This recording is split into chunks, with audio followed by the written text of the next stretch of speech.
हमारा आज का जो डिस्कशन का जो टॉपिक है वो है बीमा, उसका मीनिंग और उसकी विशेषताएं व उसका महत्व। इस परिप्रेक्ष्य में सबसे पहले हम डिस्कस करेंगे बीमा की जो परिभाषा है और उसकी बीमा का क्या इतिहास रहा है। सबसे पहले उस पर डिस्कस करेंगे। पहले संयुक्त परिवार हुआ करते थे।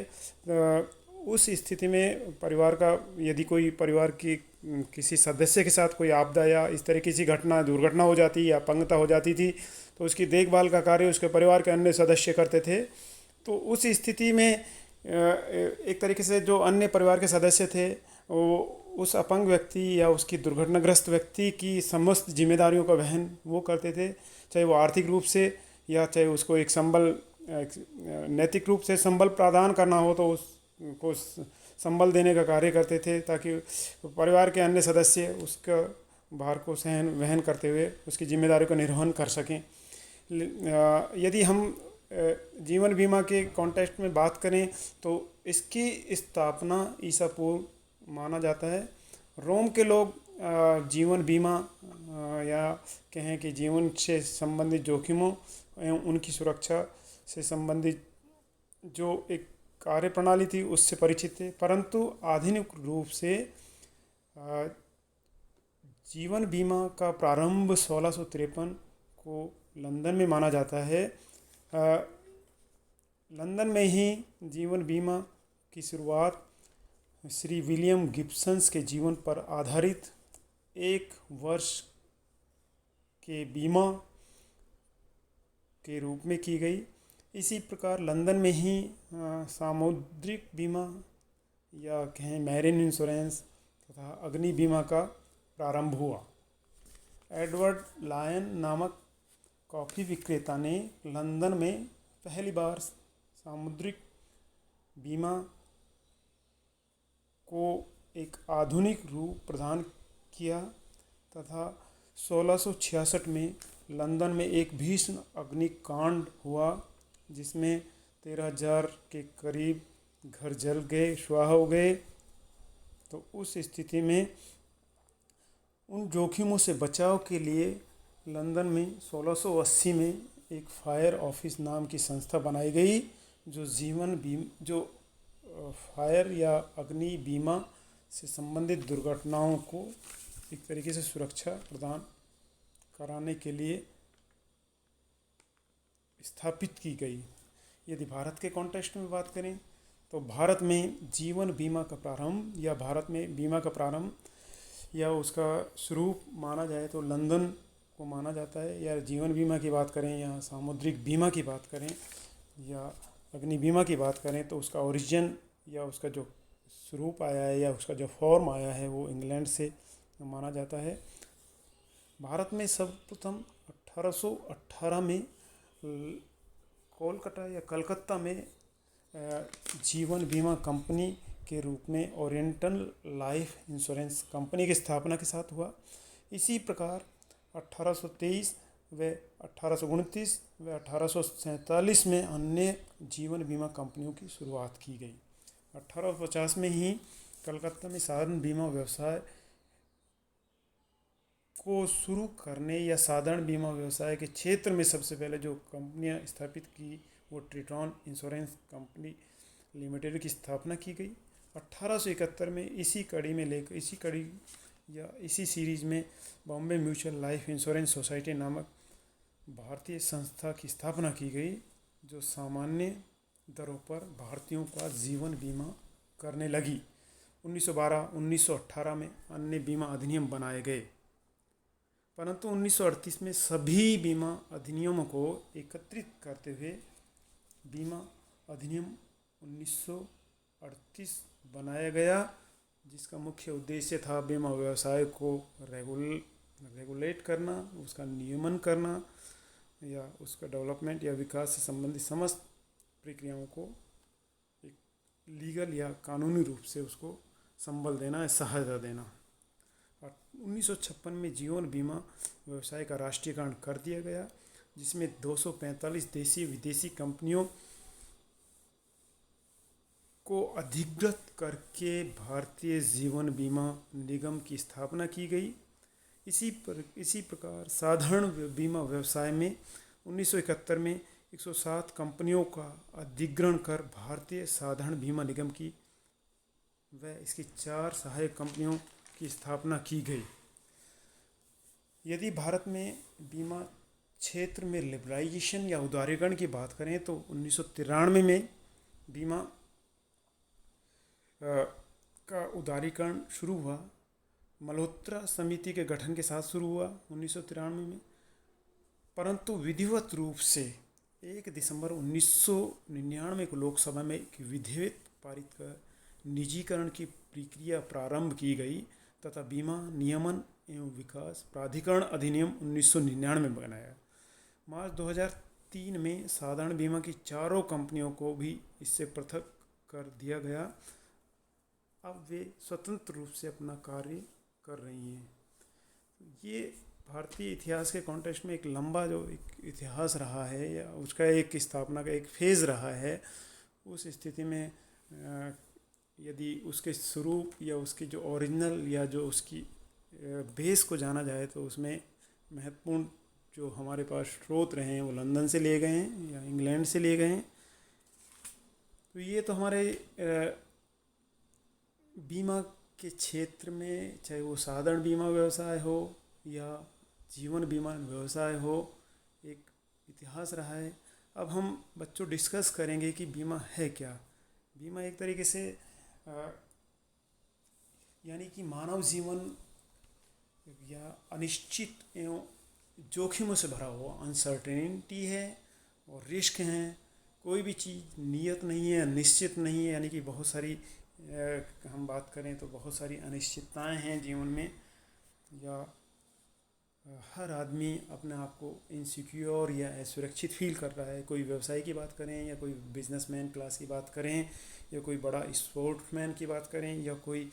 बहुत बड़ा राजनेता हो या कोई अभिनेता हो, सबको एक तरीके से एक चिंता सता रही है कि भविष्य उसका कैसा होगा या भविष्य में कौन कौन सी उसके साथ अनहोनी हो सकती है। या कोई इंडस्ट्रियलिस्ट है, वो अपने कारखानों को लेकर भाई किस तरीके से उसके सामने संकट पैदा हो सकता है या कोई इस तरीके से कोई क्राइसिस ऐसे पैदा हो जाएं ताकि उसके जो व्यवसाय है उसको कहीं झटका या उसको क्षति नहीं पहुंचे। तो इन सभी भावी जोखिमों को वर्तमान में निश्चितता प्रदान करने या उन भावी जोखिमों से अपने आप को सुरक्षित करने के लिए हमारे पास में एक बीमा एक ऐसा टूल होता है या एक बीमा एक ऐसा हथियार है जिससे हम अपनी जोखिमों को या अपनी हानियों को कुछ हद तक जो अनिश्चित हैं या जिनके घटने या नहीं घटने के बारे में अभी हम आश्वस्त नहीं हैं, उन घटनाओं या उन अनिश्चितताओं को हम पूर्व में ही एक मूल्यांकन करते हुए उन हानियाँ या उन अनिश्चित घटनाओं के घटने के फलस्वरूप जो होने वाली जोखिमें हैं, उन जोखिमों का हस्तांतरण हम एक निर्धारित प्रीमियम या निर्धारित अनुदान के बदले में बीमाकर्ता या बीमा कंपनी को ट्रांसफ़र कर देते हैं। तो यदि हम बात करें कि यानी वर्तमान में बीमा एक महत्वपूर्ण उपाय हो गया है जिसके द्वारा जोखिमों को हस्तांतरित कर भावी अनिश्चितताओं को निश्चित किया जाता है। यानी कि फ्रैंक एस नाइट ने कहा है कि जोखिम अनिश्चितता का नाम है और अनिश्चितता जीवन को आधारभूत सच्चाई है। यदि इंश्योरेंस के कॉन्टेक्स्ट में बात करें या एक तरीके से उसका जो बीमा है उसका क्या मीनिंग है, तो उसके रिलेटेड यदि हम परिभाषाओं को यदि उसको समझने की कोशिश करें कि क्या है बीमा, तो उसके हम एक तरीके से उसको 3 भागों में हम क्लासिफाइड कर सकते हैं। नंबर 1 पहला है आपका जो है जनरल या सोशल या सामाजिक रूप में या समाजशास्त्रियों के द्वारा क्या बीमा को किस परिप्रेक्ष्य में देखा गया है, या कार्यात्मक या अर्थशास्त्री या आर्थिक रूप में उसका क्या मीनिंग है, या थर्ड यदि कॉन्टेक्स्ट में बात करें लीगली या एक वैधानिक या अनुबंधात्मक रूप में एक बीमा किस तरीके से बीमा को परिभाषित किया गया है, तो सबसे पहले हम डिस्कस करते हैं सामाजिक या सामान्य परिभाषाएं या सामान्य अर्थशास्त्री या अर्थशास्त्रियों का क्या व्यू है बीमा के संदर्भ में। यानी अर्थशास्त्रियों समाजशास्त्रियों के पॉइंट ऑफ व्यू से यदि हम बात करते हैं तो सामूहिक रूप से जोखिमों को वहन करना या सामूहिक रूप से जोखिमों को उठाना बीमा कहलाता है। Collecting bearing of the risk, यानी कुछ व्यक्ति या व्यक्तियों का समूह एक समान जोखिमों से घिरा होता है। व्यक्तियों के द्वारा समान रूप से जो जोखिमों से घिरे हुए व्यक्ति एक निर्धारित प्रीमियम या अंशदान के द्वारा छोटे छोटे प्रीमियम के द्वारा एक फंड्स या एक कोषों का निर्माण कर लेते हैं और उन कोषों या फंड से यदि किसी व्यक्ति को वास्तविक हानि होती है या वास्तविक लॉस होता है, उस वास्तविक लॉस या हानि की क्षतिपूर्ति उस कोष या उस फंड से कर दी जाती है। तो सामाजिक कॉन्टेक्स्ट में बात करें तो यानी बहुत सारे ग्रुप्स ऑफ पीपल्स हैं, वो समान जोखिमों से घिरे होते हैं और उन जोखिमों से पर्टिकुलर व्यक्ति की जोखिमों को मीट आउट कर दिया जाता है और एक व्यवस्था एक सुचारू रूप से चलती रहती है। दूसरे कॉन्टेक्स्ट में बात करें तो आर्थिक रूप या बीमा का आर्थिक या कार्यात्मक फंक्शनल या इकोनॉमिक अर्थशास्त्री क्या मानते हैं, यानी बीमा को हानि से सुरक्षित रखने व हानियों की क्षतिपूर्ति करने का साधन या उपाय टूल्स मानते हैं। यानी बीमा को अर्थशास्त्री एक टूल्स के रूप में यूज़ कर रहे हैं, यानी कि बीमा एक क्षतिपूर्ति या होने वाली हानियों को क्षतिपूर्ति करने का एक उपाय या एक साधन के रूप में है। जो हमारा थर्ड क्राइटेरिया है बीमा की परिभाषाओं या बीमाओं को समझने के परिप्रेक्ष्य में, बीमा को एक अनुबंध मानते हैं, यानी कि इसमें 3 पक्षकार होते हैं। पहला बीमित व्यक्ति होता है, दो पक्षकार होते हैं, जिसमें पहला बीमित और दूसरा होता है बीमाकर्ता। बीमित व्यक्ति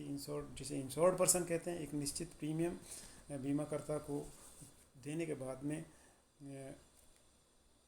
अपनी समस्त जोखिमों को हस्तांतरित बीमाकर्ता को दे दिया कर देता है और बीमाकर्ता द्वारा वास्तविक क्षतिपूर्ति या वास्तविक क्षतियों को यदि हैं उस अनुबंध के तहत या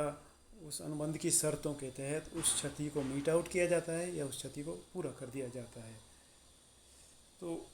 कंक्लूड रूप से हम बात करें या समेकित रूप से या कंसोलिडेटेड रूप से हम बात करें तो एक बीमा एक हमारे पास एक इस तरीके से अनुबंध है या एक ऐसा अनुबंध है या एक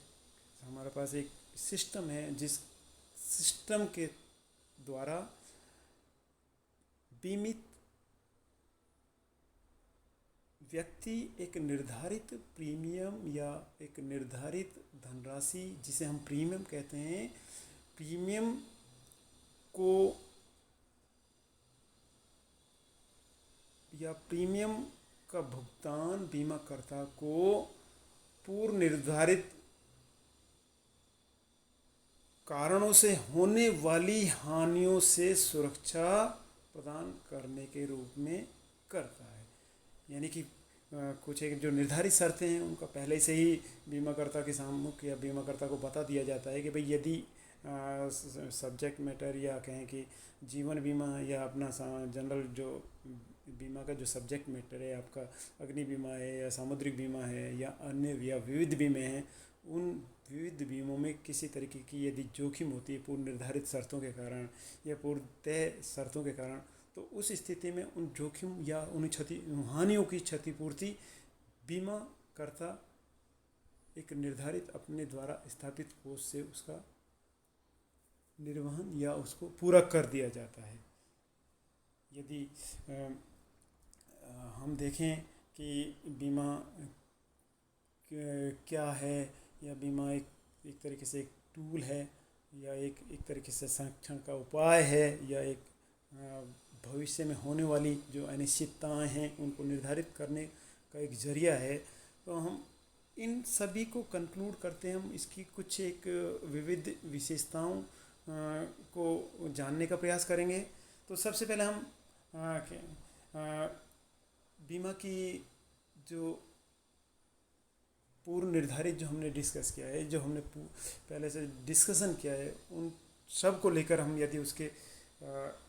विशेषताओं को थोड़ा सा समझने की कोशिश करें तो सबसे पहला आता है आपका ट्रांसफरिंग ऑफ द रिस्क, यानी कि बीमा एक तरीके से जोखिमों को हस्तांतरित करने का टूल है, या एक तरीके से एक सिस्टम, या एक ऐसा अपने पास एक प्रोसीजर है जिसके द्वारा हम हमारी जो जोखिम है वो जोखिम किसको हस्तांतरित करते हैं, बीमाकर्ता को। और बीमाकर्ता एक निर्धारित उसके एवज में, उस जोखिम की एवज में, या उस रिस्क को पूरी करने के लिए, या उस जोखिम को पूर्ति करने के एवज में एक निर्धारित प्रीमियम लेता है। इसी तरीके से यदि दूसरी विशेषताएं देखें तो स्प्रेडिंग ऑफ द रिस्क, यानी कि बीमा में एक तरीके से एक बीमा एक ऐसी व्यवस्था है, एक ऐसा सिस्टम है जिसमें जोखिम है, एक इंडिविजुअल या एक व्यक्ति विशेष की जोखिम को बहुत सारे व्यक्ति या समान जोखिमों से घिरे हुए व्यक्तियों आपस में बांट लेते हैं। यानी कि एक व्यक्ति की जोखिमों को उस पर्टिकुलर जोखिम से घिरे हुए बहुत सारे व्यक्ति अपने सामूहिक कंधों पर उस जिम्मेदारी को लेकर तरीके से उस व्यक्ति को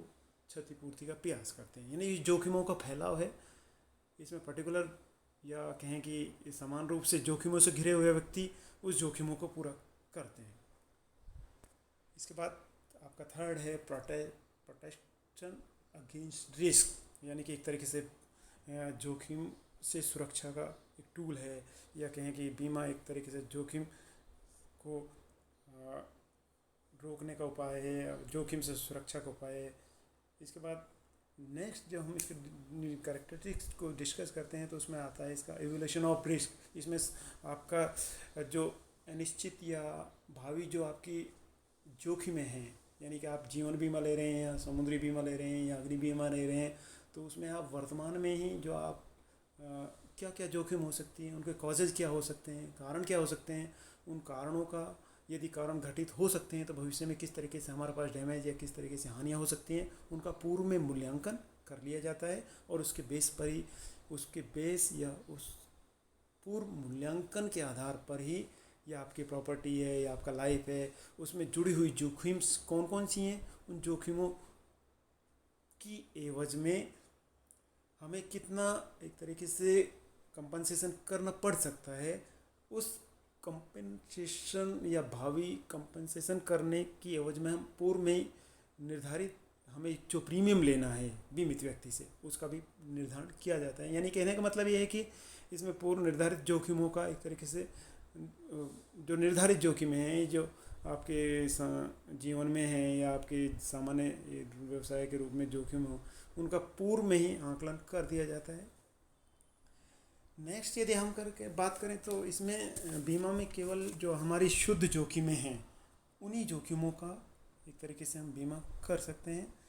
यहाँ यदि हम बात करें तो इसमें एक तो होता है आपका शुद्ध जोखिम, और दूसरा होता है स्पेकुलेटिव या सट्टे वाली जोखिमें।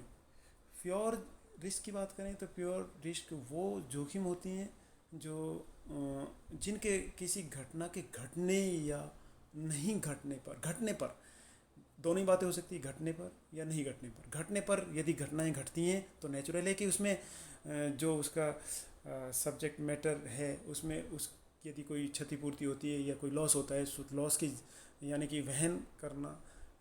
उसके घटना के घटने पर उसकी लॉस होगी, नेचुरल है, वो बीमित व्यक्ति की होंगी। यानी कि वे प्योर जोखिम वो जोखिम होते हैं जिनके घटना के घटने पर हानि की संभावना होती है, हानि होगी तो वो बीमाकर्ता बीमित व्यक्ति की होंगी। यदि उसमें घटना नहीं घटती है तो उसमें कोई हानि तो नहीं होती है लेकिन उसको कोई फ़ायदा भी नहीं होता है। यानी प्योर जोखिम एक तरीके से वो जोखिम है जिनमें भावी यदि कोई घटना घटती है तो उस स्थिति में बीमित व्यक्ति को केवल हानियों का सामना करना पड़ सकता है। और यदि घटनाएं नहीं घटती है तो उस स्थिति में उसको हानि तो नहीं होगी, ना कोई उसको बेनिफिट्स होगा एट पार, यानी कि उसकी जो सब्जेक्ट मैटर है, बीमित जो विषय सामग्री वो सुरक्षित रहती है। लेकिन यदि दूसरा जो एस्पेक्ट सट्टे वाली जोखिम है, सट्टे वाली जोखिमें वो एक तरीके से व्यक्ति जानबूझकर क्रिएट करता है, या व्यक्ति द्वारा एक तरीके से खुद एक ईजाद की गई जोखिमें है। यानी कि सट्टे वाली जोखिमें एक तरीके से वो जोखिम होते हैं जिसमें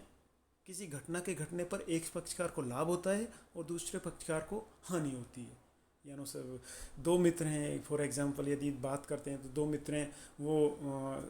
100 रुपीज़ या 100 रुपये की शर्त लगाते हैं कि भैया आज बारिश होगी तो आप मुझे 100 रुपये देना। यानी कि उस स्थिति में जब बरसात होती है तो एक मित्र को तो पैसे 100 रुपये वो पेमेंट कर देगा और एक को तो फ़ायदा हो जाएगा और दूसरे वाले को उसमें लॉस होगा। तो नेचुरल है कि स्पेकुलेटिव जोखिमें हैं या सट्टे वाली जोखिम वो जोखिम होते हैं जिसमें किसी घटना के घटने पर एक पक्षकार को लाभ होता है, दूसरे पक्षकार को हानि होती है। यदि बीमा के इस कॉन्टेक्स्ट में बात करते हैं तो केवल जो प्योर रिस्क हैं, यानी कि घटना के घटने पर यदि हानि होती है, हानि डेफिनेटली हानि हो रही है, तो उसी हानि का एक तरीके से बीमा किया जाता है। तो हमेशा याद रखें, बीमा में केवल उन्हीं जोखिमों का बीमा किया जाता है जो प्योर होती हैं या शुद्ध जोखिमों का बीमा होता है। इसके बाद जो बीमा क्षेत्र, बीमा को एक तरीके से संस्था के द्वारा एक रेगुलेट किया जाता है। यानी कि जो हमारा लोकसभा में 1 दिसंबर 99 को जो लोकसभा में एक विधेयक पारित किया गया, उसमें बीमा नियमन एवं विकास प्राधिकरण अधिनियम 1999 बनाया गया और उसी के तहत बीमा नियामक एवं विकास प्राधिकरण IRDA की स्थापना की गई। इसके बाद नेक्स्ट यदि इसकी कैरेक्टरिस्टिक्स पर गौर करें तो सामने आता है कि भाई एक तरीके से जो बीमा है वो एक संस्थागत फ्रेम के रूप में, एक संस्थागत या बहुत सारी संस्थाएं हैं जो इस तरीके से बीमा के क्षेत्र में अपना कार्य कर रही हैं। या कह सकते हैं कि बीमा की एक विशेषता है कि एक संस्थागत या इसमें एक विभिन्न बहुत सारी संस्थाएं हैं जो एक कार्य कर रहे हैं। इसके बाद यदि नेक्स्ट इसकी विशेषताओं में बात करें तो एक तरीके से सोशल चेंज का एक साधन है हमारे पास में, एक टूल ऑफ सोशल चेंज। समाज में एक तरीके से एक सामाजिक डिवाइस है जो सामाजिक आपको अवेयर करती है, जो जोखिमों के प्रति आपको क्या बचाव करने हैं, या आपको समाज में किस तरीके की जोखिमों या किस तरीके से आपको सुरक्षा, उन जोखिमों के प्रति क्या सुरक्षित है। वर्तमान में बात करते हैं तो जैसे कोविड है, एक तरीके से कोविड भी एक तरीके से यदि कोविड जो डिजीज़ है या एक पैंडेमिक जो एक महामारी के रूप में हमारे सामने आ रही है, संकट पैदा हो गया जो मानव जाति के लिए, तो वो भी हमारे लिए एक सोशल चेंज का एक बीमा के एक हमारी हेल्प करता है कि भाई किस तरीके से हम कोविड से बचाव के लिए हम क्या प्रिकॉशंस लें, या उस कोविड से बचाव के लिए हम किस को बीमा कवर या बीमा एक आवरण के रूप में या बीमा संरक्षक के रूप में किस तरीके से कोविड से हमारा बचाव कर सकता है। तो बीमा एक तरीके से एक हमारा एक सामाजिक टूल के रूप में, एक सोशल डिवाइस के रूप में कार्य करता है। यानी कि किसी पर्टिकुलर बीमारी से बचाव या उससे कैसे प्रोटेक्शंस कर सकते हैं, उस चीज़ की भी जानकारी हमें प्रोवाइड करा देते हैं। नेक्स्ट इसके बाद इसकी विशेषता की बात करें तो बीमा जोखिम से सुरक्षा का साधन है, a device for protection against the risk. बीमा जोखिम से सुरक्षा का उपाय है जिसमें माल या संपत्ति में व्याप्त जोखिमों जो इन्वॉल्व हैं उनमें उन जोखिमों से सुरक्षा एवं उनका किस तरीके से उन जोखिमों से बचा जा सकता है, ये सिखाता है। इसके बाद नेक्स्ट आपकी यदि विशेषताओं में बात करते हैं, कानूनी सहकारी कोऑपरेटिव डिवाइसेस, सहकारी व्यवस्था है। सहकारी व्यवस्था के अंतर्गत सामूहिक हितों के लिए लोग स्वैच्छिक आधार पर संगठन बनाते हैं। यानी कि वॉलंटरी एसोसिएशन ऑफ ग्रुप्स है जिसमें एक व्यक्ति एक सब के लिए और सब एक के लिए उस बेस पर एक कंसेप्ट पर काम करते हैं। यानी कि एक तरीके से कोऑपरेटिव के रूप में एक सिस्टम हो जाता है, each for one and every for one, उस बेस पर काम करता है। इसके बाद इसका जो नेक्स्ट इसके जो करेक्टरिस्टिक्स है, बीमा एक अनुबंध के रूप में, इंश्योरेंस एक कॉन्ट्रैक्ट। यदि कॉन्ट्रैक्ट एक्ट 1872 के कॉन्ट्रैक्ट में देखा जाए तो बीमा एक अनुबंध है। यानी कि किन किन के बीच में दो पक्षकार होते हैं, एक बीमित व्यक्ति और बीमाकर्ता। बीमित व्यक्ति क्या करता है, एक निर्धारित प्रीमियम के बदले या निर्धारित राशि के बदले या निर्धारित कंट्रीब्यूशन अंशदान के बदले वो अपनी समस्त जोखिमों को, जो निर्धारित शर्तें हैं या निर्धारित शर्तों से होने वाली समस्त जोखिमों को उस निर्धारित प्रीमियम के बदले बीमाकर्ता को समस्त जोखिम में हस्तांतर कर देता है। और उन जोखिमों या उन जोखिमों के होने या एक निर्धारित घटना के घटने के फलस्वरूप यदि कोई हानि होती है या कोई लॉसेज होता है तो उस लॉसेज की भरपाई या उसका कंपनसेशन बीमाकर्ता के द्वारा कर दिया जाता है। इसके बाद नेक्स्ट आता है बीमा की सक्सेसफुलनेस या उसकी सफलता कुछ सिद्धांतों पर आधारित होती है। यानी कि कुछ एक सिद्धांत हैं या कुछ एक तरह के लैम्प पोस्ट हैं हमारे सामने। उन लैम्प पोस्ट या सिद्धांत या उन माइलस्टोन्स को आधार मानते हुए या उन चीज़ों के ऊपर फोकस करते हुए हम बीमा व्यवसाय को एक सक्सेसफुली या उसको एक सफलता की ओर हम ले सकते हैं, या कह सकते हैं कि उन कुछ एक एथिक्स हैं बीमा व्यवसाय में हैं, या कुछ एक लैम्प पोस्ट हैं, या कुछ हमारे पास एक कीज़ हैं। उन कीज की सहायता से हम बीमा क्षेत्र को सक्सेसफुली चला सकते हैं। अब जब यानी कि सिद्धांतों की बात करते हैं तो इसमें बहुत सारे सिद्धांत हैं जिनका डिटेल्ड में आप आगे के चैप्टर्स हैं उनमें आप डिटेल्स में उनकी स्टडी करेंगे। लेकिन कंक्लूड रूप से हम कह सकते हैं कि principle of utmost of good faith, यानी कि आपके बीच में परम सद्विश्वास होना चाहिए जो आपको फैक्ट्स पता है। जैसे एज ए बीमित व्यक्ति, यानी कि मुझे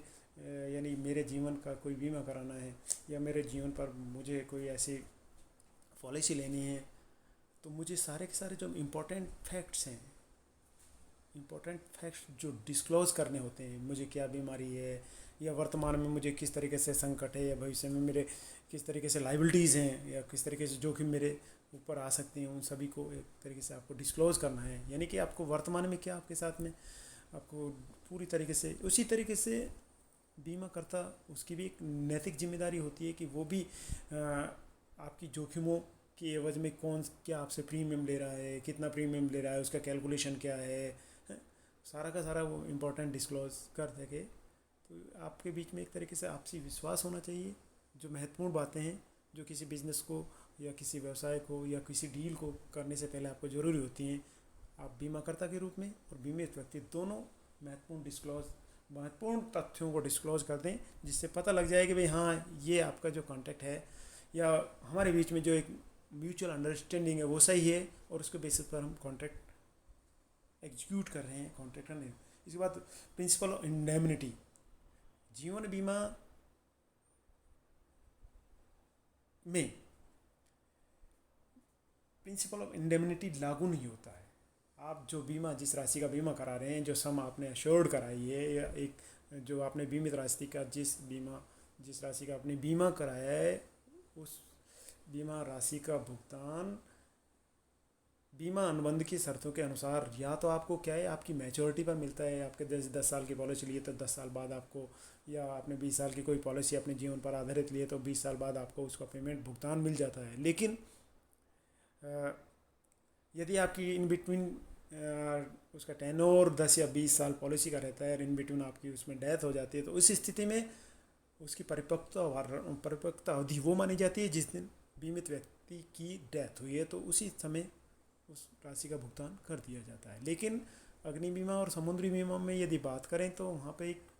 प्रिंसिपल ऑफ इंडेमनिटी क्षतिपूर्ति का सिद्धांत लागू होता है। तो उस स्थिति में जो वास्तविक लॉस हैं उन लॉसों को भरपाई कर दिया जाता है। इसके बाद नेक्स्ट इसमें यदि कुछ एक वैसे उसमें डिटेल्स आप डिस्कस करेंगे तो उसमें पढ़ेंगे कि भाई बहुत सारे ऐसे सिद्धांत हैं, उन सिद्धांतों के आधार पर ही आपको एग्जीक्यूट करना होता है या उन सिद्धांतों को मानना जरूरी होता है। नेक्स्ट उसमें आपका है इंश्योरेबल इंटरेस्ट, यानी कि बीमा हित का सिद्धांत। यानी कि आप जो बीमा वस्तु या जिस आपकी बीमित वस्तु है या आपका जो इंश्योरेबल सब्जेक्ट मैटर है, उस सब्जेक्ट मैटर में आपका क्या इंटरेस्ट है, यानी एग्जिस्टिंग वर्तमान में आपका इंटरेस्ट होना जरूरी है। यानी कि आपको बीमा हित योग्य जीवन बीमा में इमीजिएट आपको प्रूव करना पड़ता है कि भाई ये मेरी प्रॉपर्टी थी या मेरा लाइफ में है या मेरे ऊपर स्पाउस हैं, मैंने इनका बीमा कराया है और इस स्थिति में मुझे कोई क्षतिपूर्ति या कोई कैजुअलिटी पर मैं उन जोखिमों को पूर्ति करने का अधिकार रखता हूँ या मेरे पास वो अधिकार है, मैं उस कंपनसेशन राशि को प्राप्त करूँ। तो यानी कि और अन्य बीमा, अग्नि बीमा और समुद्री बीमा में आपका इंश्योरेबल इंटरेस्ट उस समय आपको प्रूव करना पड़ता है, उस समय साबित करना पड़ता है जब बीमा करता वास्तविक जोखिमों को पूरा करता है। उस स्थिति में आपको बताना पड़ता है कि भाई ये मेरी प्रॉपर्टी है या मेरी फैक्ट्री है या मेरा कोई ये चल या मूवेबल अचल प्रॉपर्टी है, इसमें मेरा इंटरेस्ट है और ये प्रॉपर्टी मेरी है। तो यानी कि इंश्योरेबल बीमा हित का सिद्धांत ये कहता है कि आप उस जो इंश्योरेबल सब्जेक्ट मैटर है या बीमित सामग्री है, आपकी इंश्योर्ड प्रॉपर्टी है, उसमें आपका इंटरेस्ट क्या है कि नहीं है। इसके अलावा आज कुछ एक जनरल सिद्धांत हैं, प्रिंसिपल ऑफ आपके कॉन्ट्रैक्ट एक्ट के अकॉर्डिंग दो या दो से अधिक पक्षकार होने चाहिए, उनके बीच में अनुबंध होना चाहिए, अनुबंध लिखित होना चाहिए, एक प्रॉपर आपके कंसिडरेशन होना चाहिए उसमें एक तरीके से। वो सारी की सारी जो कॉन्ट्रैक्ट एक्ट के हिसाब से जो जनरल कॉन्ट्रैक्ट की कंडीशंस या उसकी विशेषताएं हैं, वो सारी की सारी आपके बीमा अनुबंधों में भी होना चाहिए। इसके बाद यदि बीमा की सक्सेस पर बात करें तो उसकी सक्सेस बहुत सारे कंपोनेंट्स पर डिस्कस करती है। यानी कि ये कंपोनेंट्स भाई निर्धारित शर्तें होनी चाहिए बीमा की, उन शर्तों के अनुसार घटनाएं घटनी चाहिए या उन शर्तों के अनुसार लाइबिलिटीज़ एक दूसरे की क्या क्रिएट होनी है, उन घटनाओं के आधार पर ही होना चाहिए। संपत्ति ऐसी हो जो एग्जिस्टिंग हो, वर्तमान हो। यदि आप किसी ऐसी प्रॉपर्टी या किसी ऐसे संपत्ति का बीमा करा रहे हैं जिसकी एग्जिस्टेंस ही नहीं है, वो वर्तमान में मौजूद ही नहीं है, तो आपका बीमा जो व्यवसाय है या आपका कॉन्ट्रैक्ट है वो एक तरीके से अवैध हो जाएगा। इसके बाद हम बीमा के नेक्स्ट हम डिस्कस करते हैं कि बीमा की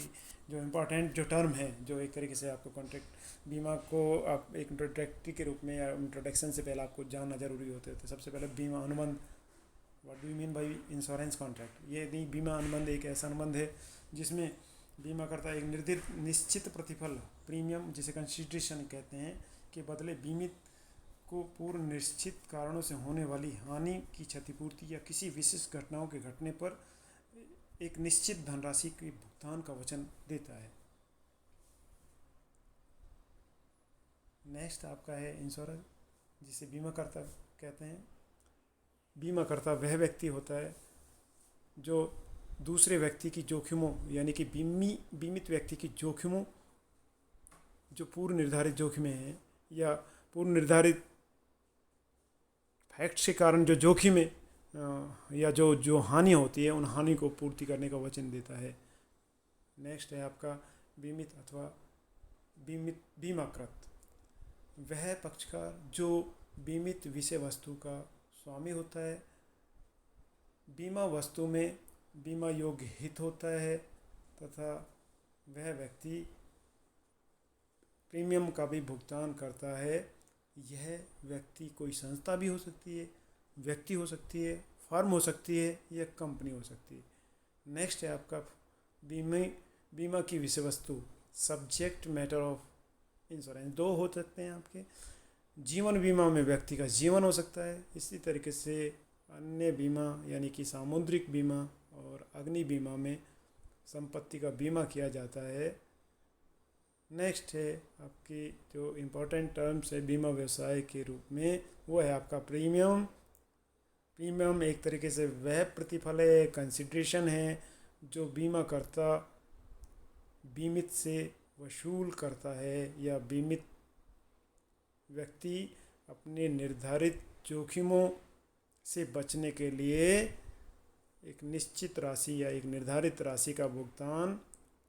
बीमाकर्ता को करता है, वो आपका प्रीमियम कहलाती है। बीमा कर राशि या बीमा धन, सम अश्योर्ड और इंश्योर्ड सम। बीमा अनुबंध के अनुसार वह अधिकतम राशि जो बीमित द्वारा बीमाकर्ता से दुर्घटना के घटित होने या घटना के घटित होने पर क्षतिपूर्ति के रूप में प्राप्त की जाती है। इसके बाद आपका है अल्प बीमा अंडर इंश्योरेंस। संपत्ति का बीमा उसके मूल्य से यदि कम है या कम धनराशि का कराया गया है तो उस स्थिति में अल्प बीमा कहलाएगा, यानी कि संपत्ति का मूल्य व बीमा धन दोनों में अंतर की राशि स्वयं बीमित ही करता है। उस राशि की क्षतिपूर्ति का अधिकार बीमाकर्ता को दायित्व है। उस बीच की राशि या उस डिफरेंस राशि की क्षतिपूर्ति का दायित्व बीमाकर्ता द्वारा निर्वहन नहीं किया जाता है, यानी कि जो बीमा संपत्ति है या बीमित प्रॉपर्टी है उसकी वैल्यू उसके मूल्य से कम, यदि उस मूल्य से कम राशि का बीमा कराया जाता है तो बीमाकर्ता का दायित्व है कि वो उस extend and up to the amount of the insured sum assured, यानी सपोज कीजिए आपके फैक्ट्री है, आपके 10 लाख का आप उसकी वैल्यू है, आप उसका बीमा करा रहे हैं, उसके 7 लाख का बीमा करा रहे हैं, तो 7 लाख जो सम अश्योर्ड है वो 7 लाख की क्षतिपूर्ति बीमाकर्ता के द्वारा की जाएगी और 3 लाख जो डिफरेंस अमाउंट है उसका वहन बीमित द्वारा ही किया जाएगा। इसके बाद अधिबीमा जिसे बोलते हैं ओवर इंश्योरेंस। संपत्ति के मूल्य से अधिक राशि का बीमा अधिबीमा कहलाता है। बीमाकर्ता वास्तविक क्षति मूल्य के बराबर क्षतिपूर्ति करता है। आप फॉर एग्जांपल यदि आप 10 लाख की आपकी प्रॉपर्टी है या आपका कोई वेयर हाउस है या आपका कोई कारखाना है, आप उसका मूल्य आप उसका बीमा करा रहे हैं 10 लाख, 12 लाख उसका बीमा करा रहे हैं, तो एक्चुअल जो लॉसेज होगा आपका 10 लाख की up to the extent of the 10 lakh rupees will be compensate by the insurer. इसके बाद नेक्स्ट आपका जो इम्पोर्टेंट टर्म में आता है दोहरा बीमा। बीमित यदि एक ही बीमित वस्तु का एक से अधिक बीमाकर्ताओं से बीमा कराता है तो वो आपका दोहरा बीमा कहलाता है। जीवन बीमा में आप यदि मान लो सपोज कीजिए भारतीय जीवन बीमा निगम से भी 10 लाख की आपने कोई पॉलिसी ली है या कोटक महिंद्रा या एसबीआई लाइफ से आपने कोई इस तरीके से पॉलिसी अलग अलग वैल्यू की ली हैं, तो सभी जो जीवन बीमा में जो कंपनियां हैं सभी एक तरीके से अनुबंध की शर्तों के अनुसार या अनुबंध की परिपक्व या उसकी समय की परिपक्वता के बाद आपको समस्त उन दायित्वों का भुगतान बीमा कंपनियों के द्वारा करना होता है। यानी कि दोहरा बीमा यदि जीवन बीमा के क्षेत्र में हुआ है या आपने किसी लाइफ इंश्योरेंस विविध बीमा कंपनियों से आपने बीमा कराया है तो उस स्थिति में विविध बीमा कंपनियां या सभी बीमा कंपनियां आपके उन समस्त दायित्वों को आपको पूरा करती हैं, आपको भुगतान करेंगी। लेकिन जो यदि दूसरे बीमा क्षेत्र में अग्नि या समुद्री बीमा में यदि आपने एक प्रॉपर्टी को बहुत सारी इंश्योरेंस कंपनी से कराया है, उसका बीमा कराया है, तो उस स्थिति में प्रोरेटा बेसिस पर वास्तविक जो लॉस हैं उन लॉसों को या वास्तविक क्षति को उन बीमा कंपनियों के द्वारा प्रोरेटा बेसिस पर या आनुपातिक आधार पर वास्तविक लॉसों की भरपाई की जाती है। नेक्स्ट आपका इम्पोर्टेंट जो टर्म है इंश्योरेंस के क्षेत्र में, वो होता है आपका आवरण पत्र या संरक्षण नोट या अस्थायी बीमा पत्र, जिसे हम बोलते हैं कवर नोट। जीवन बीमा को छोड़कर सभी प्रकार के बीमा में बीमा प्रीमियम को जमा करवाने के साथ ही बीमा एजेंट या अधिकारी बीमित को एक प्रपत्र या डॉक्यूमेंट्स जारी करता है, जिसे आवरण पत्र या संरक्षण नोट कहते हैं। यह इस बात का प्रमाण होता है कि इंश्योरेंस या इंश्योर्ड पर्सन ने प्रीमियम का भुगतान कर दिया है तथा बीमाकर्ता ने उसके प्रस्ताव को बीमा पत्र की शर्तों के अधीन एक्सेप्ट कर लिया है। यानी कि एक तरीके से अस्थायी है। आप जैसे ही बीमित व्यक्ति अपने सब्जेक्ट मैटर पर जैसे ही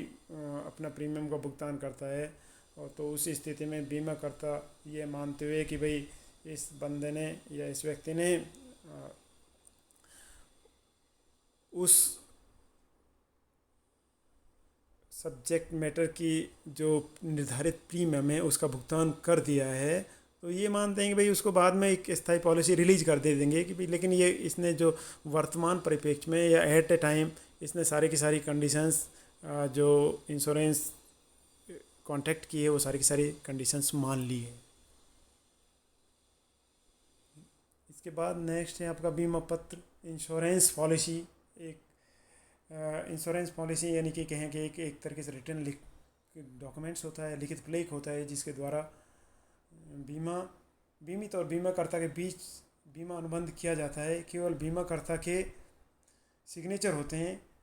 इसमें वे समस्त शर्तें होती हैं जिसके अधीन बीमाकर्ता द्वारा बीमित की होने वाली क्षतिपूर्ति की पूर्ति करता है। नेक्स्ट यानी कि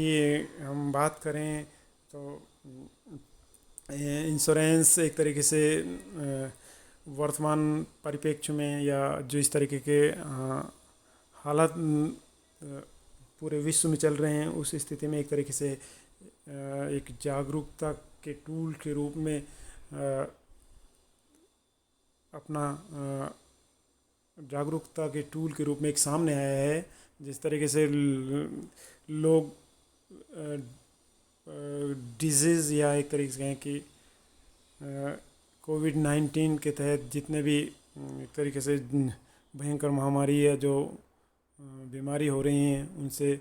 अपने आप को इनसिक्योर मानते हुए व्यक्ति चाहता है कि मैं एक तरीके से इस तरीके से इंश्योरेंस की जो निर्धारित कुछ पॉलिसी हैं जिनमें कोविड-19 या इस तरीके की बीमारी कवर हैं, उनको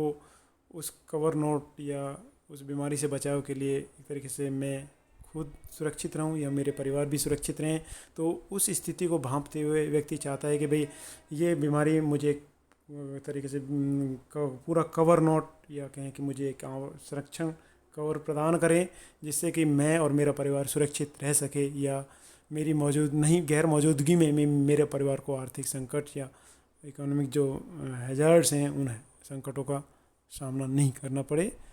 तो वो एक तरीके से सोसाइटी या समाज में अवेयरनेस लाने का एक तरीके से बीमा एक महत्वपूर्ण अपना रोल अदा कर रहा है।